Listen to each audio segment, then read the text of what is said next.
mga bata! Ako po ang inyong lingkod, Teacher Raylene, ang magiging gabay sa pag-aaral sa mga oras na ito. Handa na ba kayong magsanay at matutong bumasa? Kung ganon, halina! Simulan na natin ang ating aralin. Ihanda ang lapis at papel. Ibigay ang tunog ng mga sumusunod na titik.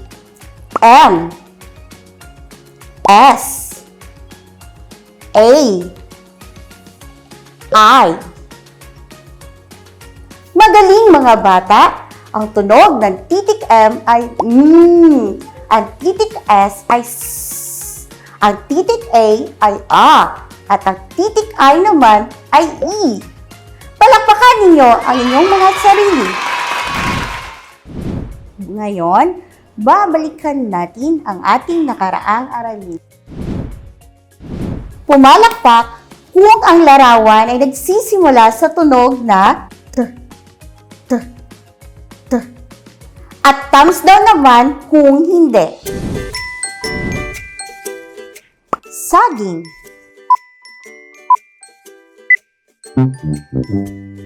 Tama. Ang saging ay hindi nagsisimula sa tunog na T.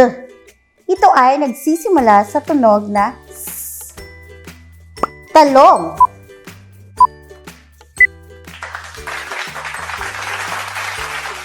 Tama. Ang talong ay nagsisimula sa tunog na T. Tinapay.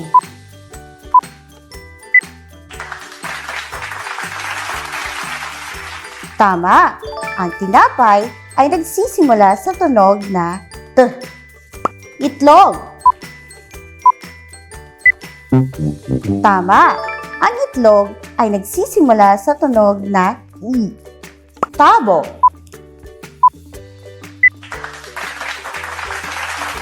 Tama. Ang tabo ay nagsisimula sa tunog na T. Telepono. Tama. Ang telepono ay nagsisimula sa tunog na T. Magaling mga bata!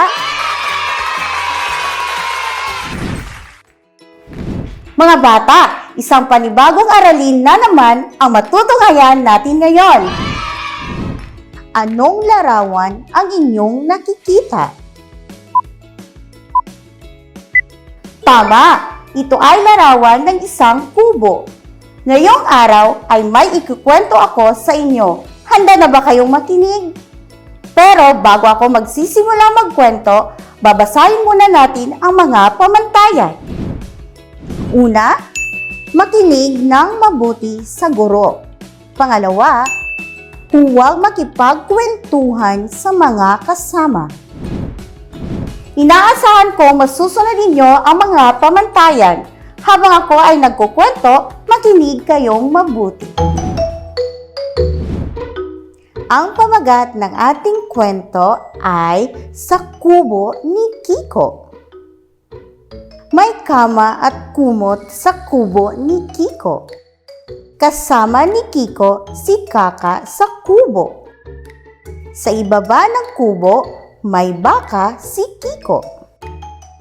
Ayan! Inyong napakinggan ang kwento Sa Kubo ni Kiko. Sigurado akong masasagot ninyo ang mga sumusunod na tanong. Unang tanong, kanino ang kubo? Tama! Ang kubo ay kay Kiko.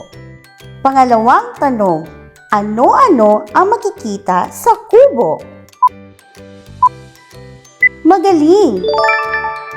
Ang makikita sa kubo ay ang mga kama, kumot at baka. Pangatlong tanong, sino ang kasama ni Kiko sa kubo? Magaling! Ang kasama ni Kiko sa kubo ay si Kaka. Pang-apat na tanong, saan makikita ang baka ni Kiko? Tama! Sa ilalim ng kubo, makikita ang baka ni Kiko. Ang ating aralin ay pagkilala at pagbigkas ng titik K.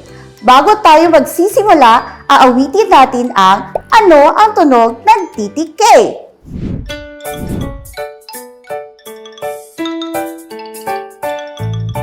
Ano ang tunog ng titik K? Titik K, titik K. Ano ang tunog ng titik K? Ano ang tunog ng titik K? Titik K, titik K. Ano ang tunog ng titik K?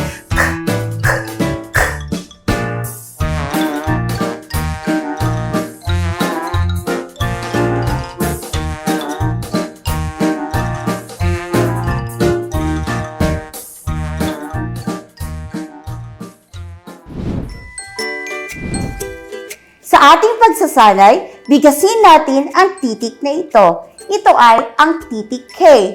Ano nga ulit ito? Ito ay may tunog na K. Muli, K, K, K.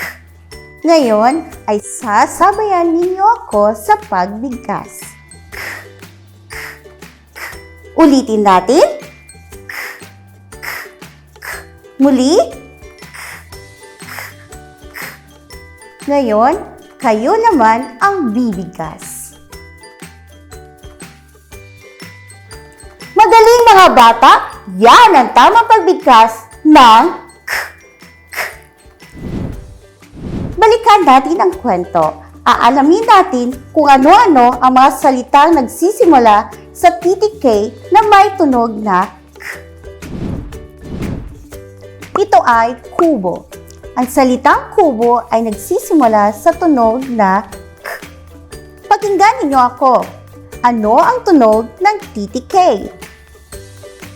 Ang tunog ng titik K ay K, K, K. Sabayan ninyo ako. K, K, K. Kayo na lang mga bata. Ito ay si Kiko. Ang pangalang Kiko ay nagsisimula sa tunog na K. Ano ang tunog ng titik K? Ang tunog ng titik K ay K, K, K. Sabayan ninyo ako. K, K, K. Kayo na lang mga bata. Ito naman ay si Kaka. Ang pangalang Kaka ay nagsisimula sa tunog na K. Ano ang tunog ng titik K? Ang tunog ng titik K ay K, K, K. Sabayan ninyo ako. K, K, K. Kayo na lang mga bata. Ang kama ay nagsisimula sa tunog na K, K, K. Anong tunog nagsisimula ang kama? Sabayan nga ninyo ako. K, K, K. Kayo na lang mga bata. Ang kumot ay nagsisimula sa tunog na K, K, K. Anong tunog nagsisimula ang kumot? Sabayan nga ninyo ako. K, K, K. Kayo na lang mga bata.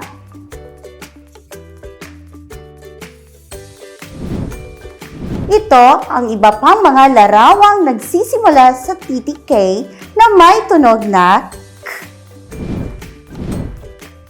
Ito ay kalabasa. Ano ito? Kalabasa. Sabayan ninyo ako. Kalabasa. Kayo na lang mga bata. Ano ito? Ito ay kamatis. Ano ito? Kamatis. Sabayan ninyo ako. Kamatis. Kayo na lang mga bata. Ano ito? Ito ay kabibe. Ano ito? Kabibe. Sabayan ninyo ako. Kabibe. Kayo na lang mga bata. Ano ito? Ito ay kandila. Ano ito? Kandila. Sabayan ninyo ako. Kandila. Kayo na lang mga bata. Ano ito? Ano ang napansin ninyo sa unang titik na inyong mga binasa? Magaling! Ngayon naman mga bata, aralin natin kung paano isulat ng tama ang malaki at maliit na titik K. Ganito ang pagsulat ng malaking titik K. 1, 2, 3. Sige nga, sabayan ninyo ako. 1, 2, 3. Kayo na lang mga bata.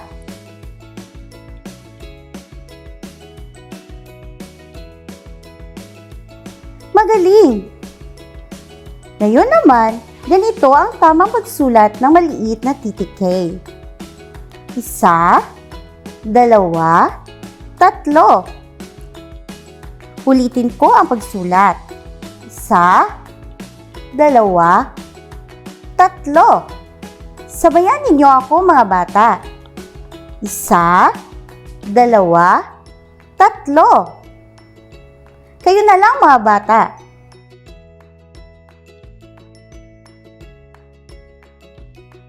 Magaling! Mga bata, narito ang mga salita, parirala at pangungusap na nagsisimula sa tunog na K. Ako muna mga bata.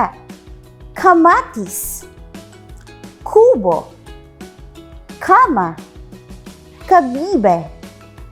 Sabayan ninyo ako. Kamatis, kubo, kama, kabibe. Kayo na lang mga bata.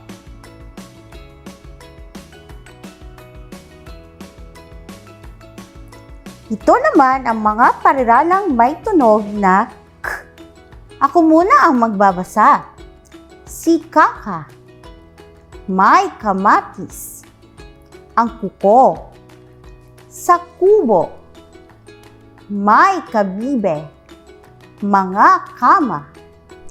Sabayan ninyo ako. Si Kaka, may kamatis. Ang kuko, sa kubo, may kabibe, mga kama. Kayo na lang mga bata.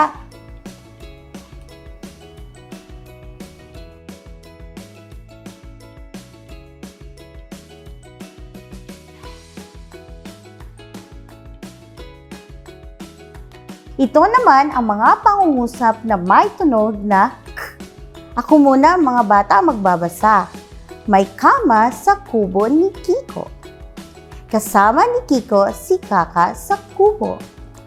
Sabayan ninyo ako. May kama sa kubo ni Kiko. Kasama ni Kiko si Kaka sa kubo. Kayo naman. Mga bata, anong titik ang napag-aralan natin ngayon? Tama, titik K. Ano ang tunog ng titik K? Tama, ang tunog ng titik K ay K. Tapos na tayo sa ating aralin. Isang masigabong palakpakan para sa inyong lahat. Maraming salamat sa inyong pakikinig at panonood. Ako muli, si Teacher Raylene na nagsasabing ang bawat batang Cotabateño bumabasa. Hanggang sa muli nating pagkikita, paalam!